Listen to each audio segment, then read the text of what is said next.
Digital যুগে যুদ্ধের ময়দান শুধু সীমান্তে নয়, ছড়িয়ে পড়েছে মোবাইল স্ক্রিনেও।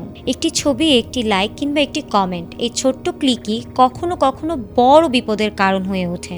সেই বাস্তবতা মাথায় রেখে সামাজিক যোগাযোগ মাধ্যম ব্যবহারে কড়া সিদ্ধান্ত নিয়েছে ভারতীয় সেনাবাহিনী। বিশেষ করে জনপ্রিয় প্ল্যাটফর্ম ইনস্টাগ্রাম নিয়ে জারি করা হয়েছে নতুন নির্দেশনা। নতুন নির্দেশনা অনুযায়ী ভারতীয় সেনা সদস্যরা ইনস্টাগ্রাম ব্যবহার করতে পারবেন কেবল দেখার জন্য।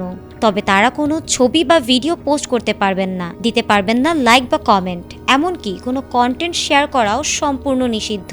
অর্থাৎ ইনস্টাগ্রামে উপস্থিতি থাকবে, কিন্তু থাকবে না কোনো সক্রিয় অংশগ্রহণ।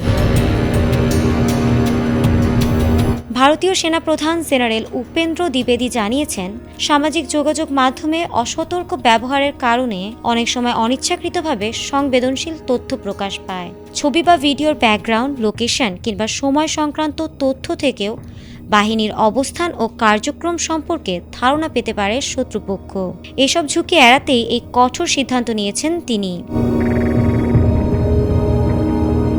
নিরাপত্তাজনিত কারণেই এসব বিধিনিষেধ আরোপ করা হয়েছে বলে জানিয়েছেন। অতীতে বেশ কিছু ঘটনায় দেখা গেছে, বিদেশি সংস্থার তৈরি হানি ট্র্যাপের শিকার হয়ে কিছু সেনা সদস্য অনিচ্ছাকৃতভাবে সংবেদনশীল তথ্য ফাঁস করে ফেলেছিলেন। এসব ঘটনার পরই সামাজিক যোগাযোগ মাধ্যম ব্যবহারে কড়াকড়ি নির্দেশ দেওয়া হয়েছে এবং নির্দেশনাটি ভারতীয় সেনাবাহিনীর সব ইউনিট ও ফরমেশনের জন্য বাধ্যতামূলক করা হয়েছে।